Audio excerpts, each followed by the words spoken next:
Página 32.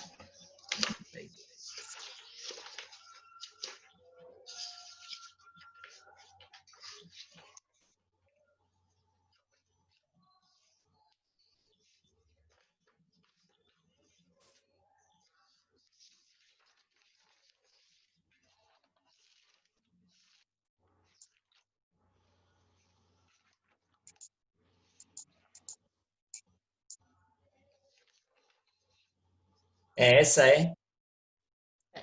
A imagem está aqui ainda não. Peraí, vê se. Deixa eu. Fugiu. Essa mesmo. Pronto. É isso, valeu, obrigada. Pronto. Aí, do século XV ao século XVIII, prevaleceu na Europa uma ordem social e política que lembrava a sociedade medieval e ficou conhecida como Antigo Regime. Na França absoluta, a sociedade continuava fundada em privilégios e divididas em ordens ou estamentos. Cerca de 98% da população francesa pertencia ao terceiro estado, grande e pequenos industriais, como comerciantes e trabalhadores urbanos e rurais. Inspirados pelos ideais iluministas, o El saiu daqui, peraí, não sei se foi aí ou aqui. Foi aqui, peraí, viu? Tá certo, tá. Espera só um instante que eu tô ajeitando aqui o mouse aí. É. Ela saiu. Desculpa. Só um minutinho, vou passar agora.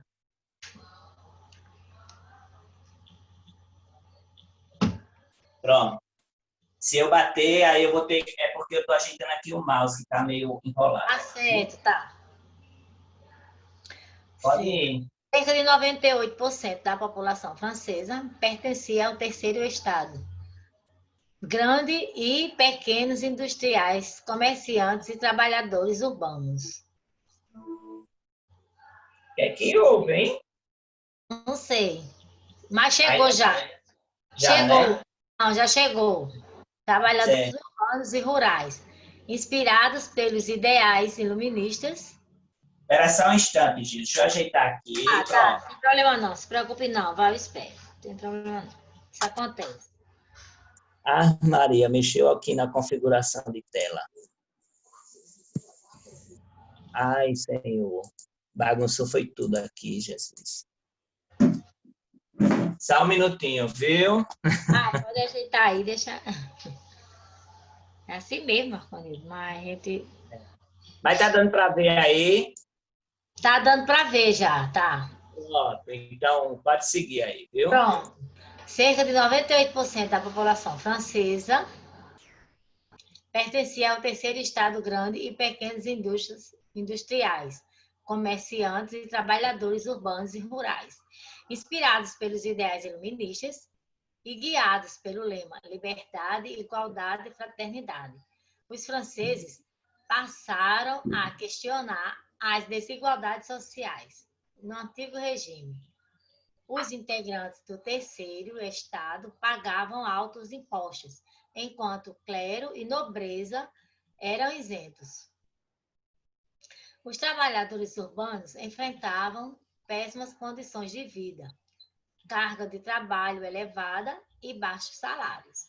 Os camponeses, por sua vez, viviam praticamente na miséria, subordinados a antigas tribulações feudais. Essas foram apenas alguns dos motivos que levaram à eclosão evolucionária. Então, aí ele fala, nesse capítulo, estudaremos a Revolução Francesa, bem como seus reflexos e internacionais.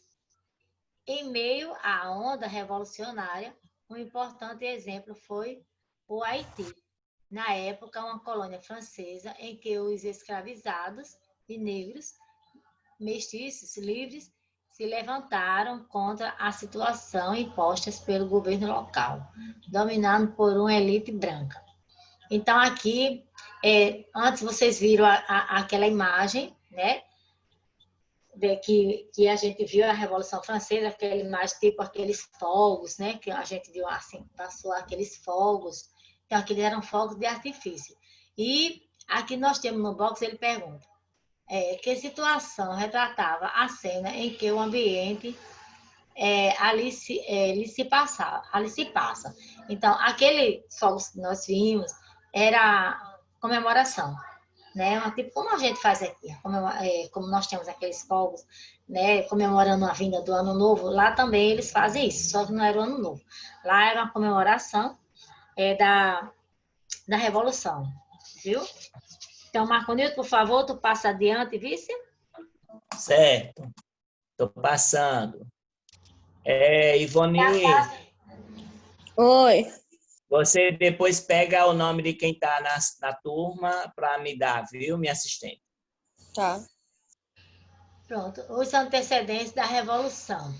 Embora ligados pelos descontentamentos com as políticas do antigo regime, os membros do terceiro Estado mantinham grande diferença de interesse entre si. A burguesia, por exemplo, desejava o fim dos monopólios, como se pode notar no quadro abaixo. Então, a gente está vendo aqui esse quadro, ele faz integrantes do terceiro Estado. Aí nós temos aqui a burguesia, né? Aí temos liberdade e igualdade. Burguesia, fim dos monopólios que o impediam de exercer suas atividades comerciais livremente possibilitadas de expressar suas opiniões e de defender seus interesses como nenhum tipo de censura. A igualdade civil por meio da conquista de direitos políticos e do fim dos privilégios da nobreza e do clero. Trabalhadores urbanos, são os coletores. Liberdades para negociar melhores salários e opinar sobre os destinos do país. Desculpa. A igualdade civil, econômica e social por meio da conquista de direitos políticos, da supressão dos privilégios da nobreza e do clero, e do fim dos tributos feudais e da miséria entre os trabalhadores. Em 1789, quando teve início a Revolução Francesa, os vários grupos que compunham o terceiro Estado se uniram para derrubar o antigo regime. Nos anos seguintes, porém, os divergentes entre eles se tornaram cada vez mais evidentes, mudando os rumos da Revolução. Então, nós temos a linha do tempo também, tomada da Bastilha, início da Revolução. Então, essa é que ele diz, tomada da Bastilha, é um tipo de prisão, era um portal, né? A tomada da Bastilha, a proclamação da República Francesa. Luís XVI é guilhotinado também. Cada parte que a gente vai ver vai ter essa linha do tempo, a gente vai ver um pedaço dessa linha do tempo. Em 1993 até 1994 foi o período de terror, e em 1784 foi Robespierre guilhotinado, e em 1783 até 1784, o período do terror. Em 1794, Robespierre é guilhotinado. Em 1799, Napoleão e o golpe do 13 Brumário. Então, isso aí a gente vai ver de acordo com cada página que a gente for ler. Ela faz, nesta gravura anônima do século XVIII, o terceiro Estado representado pelo trabalhador segurando uma enorme bola de ferro. A monarquia está entre o primeiro e o segundo Estado, representado pelo clérigo e pelo nobre, segurando uma espada. Então, aí é uma gravura, né? Mostrando como era. Certo? Então, vamos passar adiante. Por favor, vice Marconildo, a próxima página, a leitura da próxima página. Para a gente... Isso. Então, aí, observe as pirâmides abaixo, que representam a sociedade francesa antes da Revolução. Então, embora a representação apenas seja cerca de 2% da população, o primeiro e o segundo estado formado, respectivamente, pelo clero e pela nobreza. Então, primeiro e segundo estado. Está mostrando, né? Aqui, clero e pela nobreza. Detinha a maior parte das riquezas do reino e eram isentos de impostos. Então, nobreza e clero, isentos de impostos, e eles estão os primeiros. Além disso, tinha outros privilégios, como julgamentos e punições diferenciados. No conjunto, o clero era composto de alto e clero cardeais, bispos e arcebispos de origem nobre. E abaixo do clero, padres e frades e de origem pobres. Já a nobreza dividia-se em nobreza de sangue nobres de origem feudal, aristocrata, e nobreza togada à burguesia, que obtiveram o título de nobre por compras ou mérito. Então, primeiro eram os nobres que já vinham mesmo de sangue, de tradição, né? E também tinha os nobres que compravam os títulos, ou seja, ficavam ricos e ali iam comprar títulos. E aqui ele está mostrando. Lá, primeiro, aquele de 0,5%, esse que está de vermelho, tem outro, aqui está mostrando a seta, né? Aí vem 1,5%, que são os outros, e tem o 98%, que era a população completa, camponeses, escravos, e aí vai, né? Trabalhadores pobres, comerciantes pobres. Essa está formado aí, né? A pirâmide, que representa a sociedade francesa, na era da Revolução. Agora vamos para outra página. Não, tem a leitura ainda aqui. Tem uma leiturazinha, aí você passa adiante aqui para a gente ler esse, construindo o conceito. Aqui, o terceiro estado era um grupo bastante heterogêneo, composto de alta burguesia, banqueiros, industriais e grandes comerciantes. Pequena burguesia, pequenos comerciantes, funcionários públicos e profissionais liberais. Trabalhadores urbanos, chamados sans-culottes. Trabalhadores rurais, camponeses livres e servos, que formavam a maioria da população francesa, obrigados a pagar. Então, essa última faixazinha da pirâmide, viu? Que formavam a maioria da população francesa, obrigatória a pagar pesados impostos. Eram eles que sustentavam todo o estado da França, suas guerras e os imensos gastos da corte. Então, essa população aqui, que a gente está vendo, né, que ele está mostrando a outra barrinha, era o terceiro estado, como diziam eles, né? Um grupo bastante heterogêneo, tudo misturado, composto de burguesias. Essa burguesia também era banqueiros, industriais, grandes comerciantes. E eles não estavam taxados lá para a primeira, porque também tem aquela hierarquia da pessoa ser rica de sangue. Então, vamos ver construindo conceitos.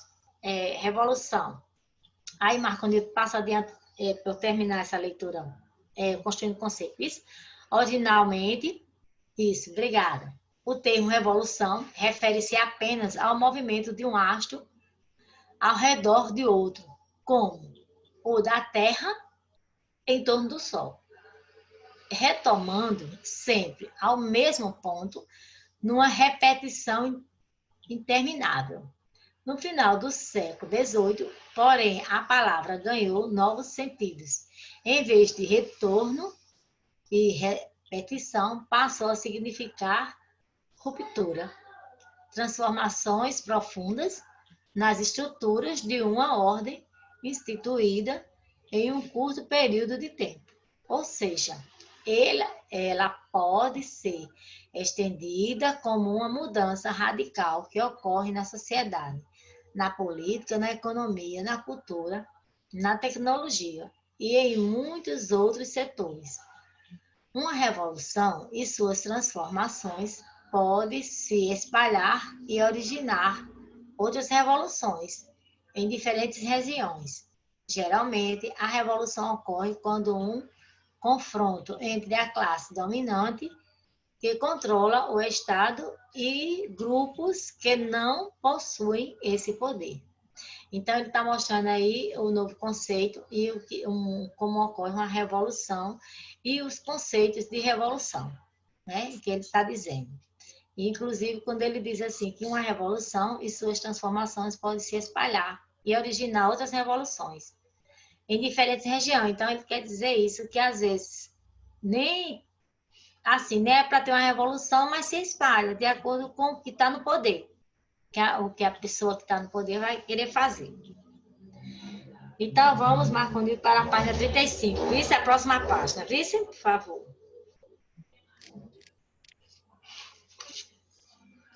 Situações da França no final do século XVIII. Então, a gente está vendo aí o envolvimento da França na Guerra dos 7 Anos, em 1756 e 1763. O auxílio econômico e militar oferecia aos norte-americanos na Guerra da Independência, em 1776. Oneraram os cofres franceses, acentuando uma grave crise econômica no país. A situação se tornou ainda mais grave com a grande seca de 1785, que destruiu boa parte da produção agrícola nacional e elevou o preço dos alimentos. Para contornar a crise, era preciso aumentar a arrecadação. Mas quem iria pagar os novos impostos?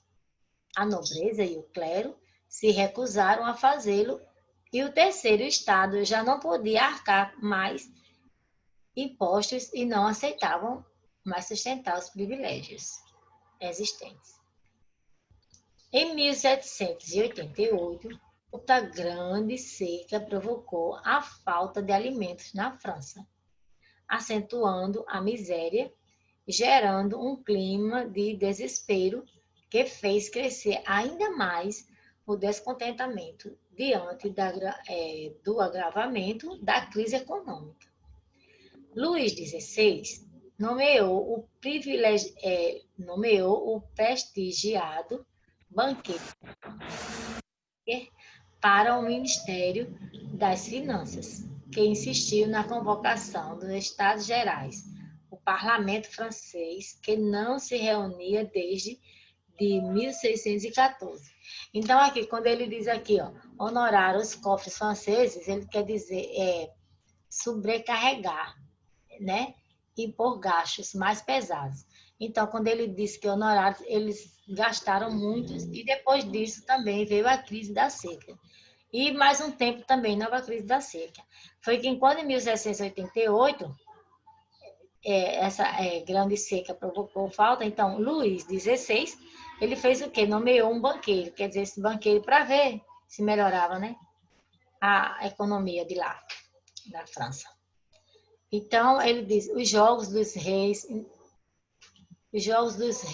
litografias coloridas dos séculos, que é esse aqui, né, dos séculos XVIII e da autoria desconhecida, representante ao interior do Palácio de Versalhes, sede da monarquia francesa. Então, observe o detalhe da decoração e dos vestimentos. Boa parte desse luxo era mantida com os impostos pagos pelo terceiro estado. Então, você vê, né? Mas se diz, o descaso praticamente. O terceiro estado trabalhava bastante e aí a gente está vendo a exuberância, a boniteza, né? Que eram as roupas, os luxos, muito bonito, muito bonito. Então, aí a gente vai passar adiante para a próxima leitura, viu, Marcondes?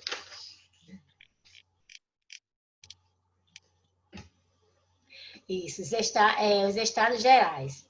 Então, o parlamento francês era chamado de Estados Gerais. Por quê? Nele se reuniam todos os representantes dos 3 estados que compunham a sociedade francesa. Cada estado tinha direito a um voto, independentemente do número de pessoas que representasse. Esse sistema dava enorme vantagem ao clero e à nobreza, que com objetivos comuns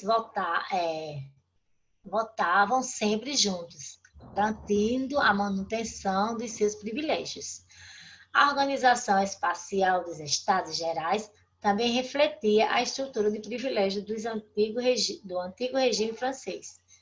O rei, no trono, ocupava a posição central e acima dos demais representantes. À frente do monarca, à sua direita e à esquerda ficava o primeiro e o segundo estado, e mais no fundo, os membros do terceiro estado. Então, aqui, ó, tá bem representando. Aqui o rei no trono, né? Isso, o rei, que é esse que está no trono. Aí nós temos o clero, né? Também é a parte de nobreza. E pelas vestes a gente dá para ver a diferença, não é isso? E o príncipe, né? Onde ele está mostrando. O terceiro é estado. Mulheres entre o público, que ele está mostrando lá no canto. E a nobreza. Então, tudo mostrando direitinho.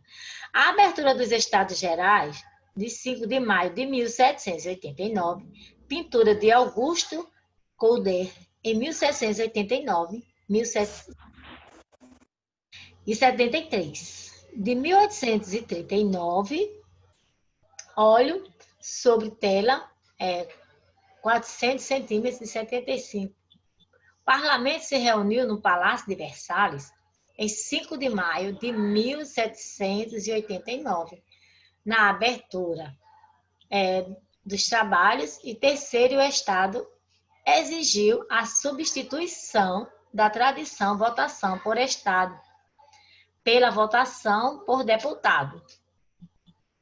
Esperavam contar com o apoio do baixo clero e dos nobres liberais, e assim obter a maioria absoluta dos votos derrotados, as ordens privilegiadas. A recusão da proposta fez Luís XVI determinar o encerramento das atividades parlamentares e o fechamento da sala onde se encontravam os deputados. O terceiro estado reuniu-se em uma outra sala do palácio, onde os cortesãos, então cortesãos, aristocrata que vivia na corte junto do rei, aqui, né? Cortesãos costumavam jogar pela. A eles se juntaram alguns membros do baixo clero e da nobreza tocada ali, no chamado juramento da sala do jogo da pela. Eles se autoproclamavam em Assembleia Nacional Constituinte, contando com o apoio de grande parte do povo de Paris e arredores. Então, quando ele disse que eles jogar pela, então o que é pela? É espécie de jogo de tênis em quadra coberta. E quando aqui, a Assembleia Nacional Constituinte, reunião de deputados responsáveis por redigir a Constituição de uma nação. Certo? Então, vamos passar adiante para a gente... essa leitura vai terminar depois, quando terminar o dito, para a gente... Então, aqui, a Assembleia Nacional Constituinte. Enquanto Luís XVI reunia suas tropas para controlar os deputados rebeldes e sufocar as manifestações de apoio à Assembleia Nacional, a população de Paris organizava milícias para enfrentar as forças absolutistas. Então, vou parar aqui. Milícias.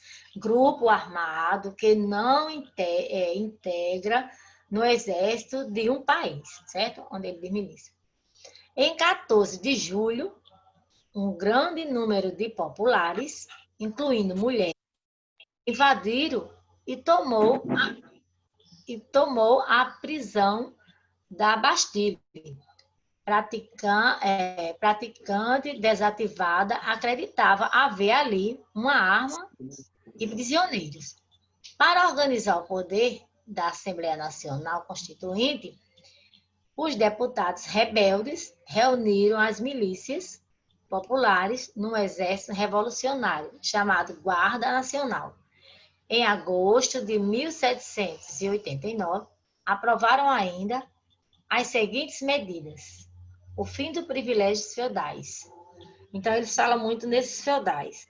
Os feudais era a riqueza, né?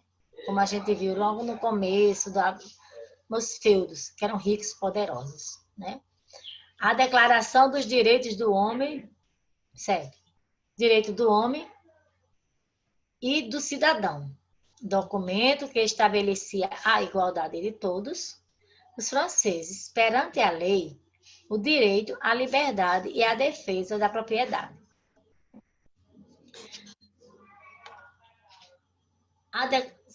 Da propriedade. Em outubro de 1789, temendo que o rei se recusasse a se submeter às novas leis, uma multidão marchou até Versalhes, destacando-se um numeroso grupo de mulheres.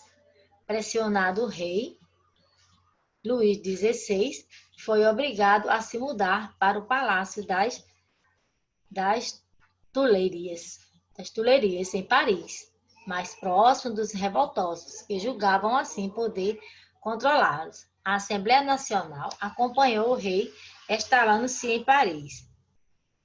Então, aqui, a gente está vendo os tratamentos de sociedade, deixa eu ver. O terceiro estado, pessoas que não faziam parte do clero, como a gente viu, né? E depois sobre a Bastille, que ele fala, e essa Bastille era um tipo de prisão, né? Que já estava em ruína. E aí eles fizeram como tipo portal para a entrada de Paris, que foi essa Bastille, né?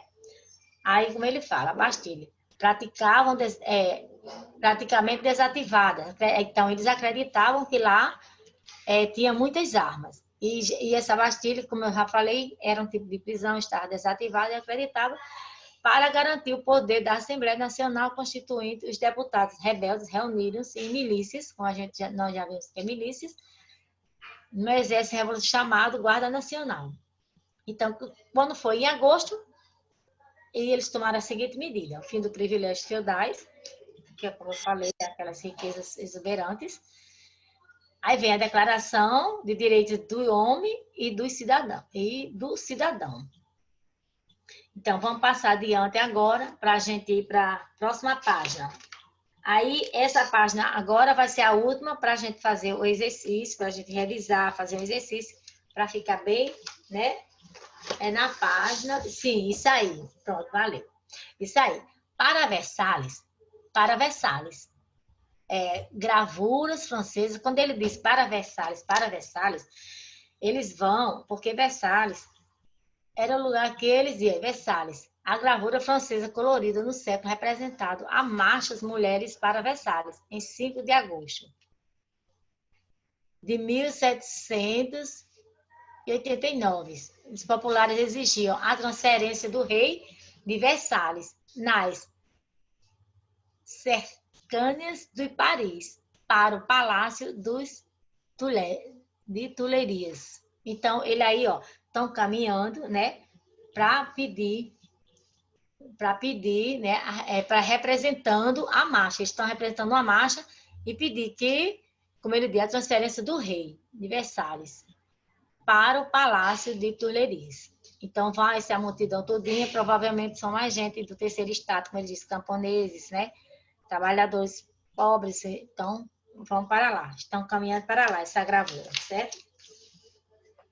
Aí, agora a gente vai para a próxima página.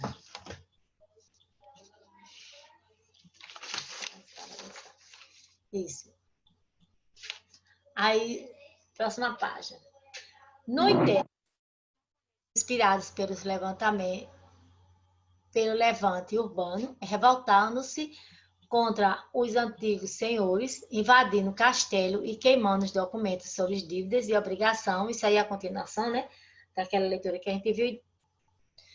obrigações, e vai ter outra imagem também, para a gente ver, que os ligavam aos nobres. Estes reagiam com violência contra a população rural.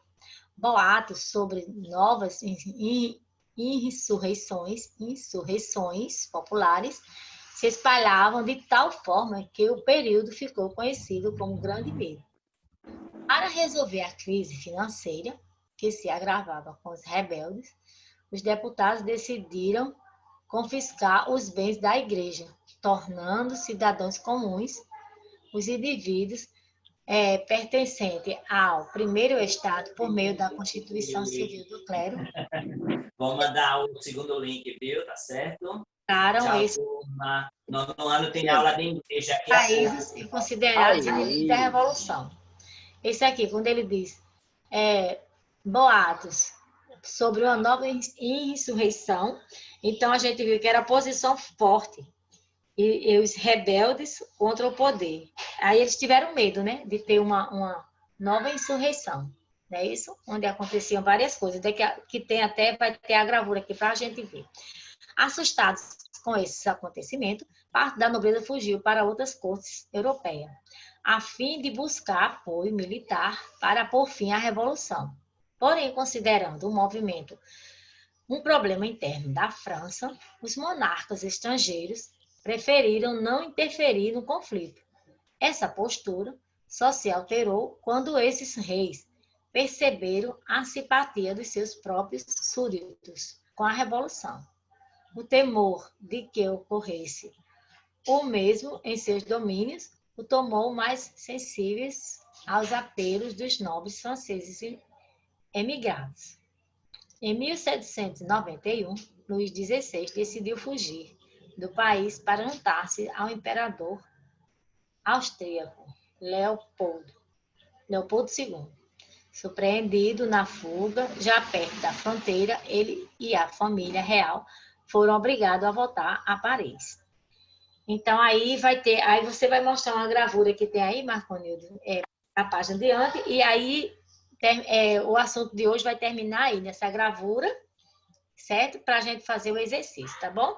Luís XVI foi detido em Varennes, nordeste da França, quando tentava fugir, então vocês estão vendo aí essa gravura, para a Áustria. Na imagem, vamos a carruagem levando a família real, seguindo pela estrada de volta de Paris, escoltada pela Guarda Nacional. Gravura de 1791 e o autor é desconhecido. Então, o nosso assunto está aí para a gente fazer um exercício e vocês vão ter que aprontar o caderno, botar exercício. Bota o título do exercício. Marconildo vai voltar a página. Aí, de acordo com cada página, aí eu vou fazendo as perguntas e vocês vão achando as respostas, viu? Então, diante da leitura da Revolução, desse capítulo da Revolução Francesa, nós vimos os estamentos, a sociedade, primeiro estado, segundo estado, eclosão revolucionária, abertura de surgimento em uma revolução, Bastilha, que era um tipo de prisão que estava em ruína, e insurreição, oposição forte sobre os rebeldes, por causa do poder estabelecido. Então, aí vai termina o assunto, aí Marconildo vai fazer o favor, viu, Marconildo, de voltar às páginas para a gente fazer o exercício, tá certo? Faltam 4 minutos para encerrar, aí a gente vai para o segundo vídeo. Isso, aí tu vai voltando à página, por favor, aí eu já começo, quando você der o link, a gente já... Certo, aí eu vou mandar o segundo link agora, viu? Todo mundo aí para o segundo link, certo? Aprontando os cadernos, tá certo? Apronta os cadernos.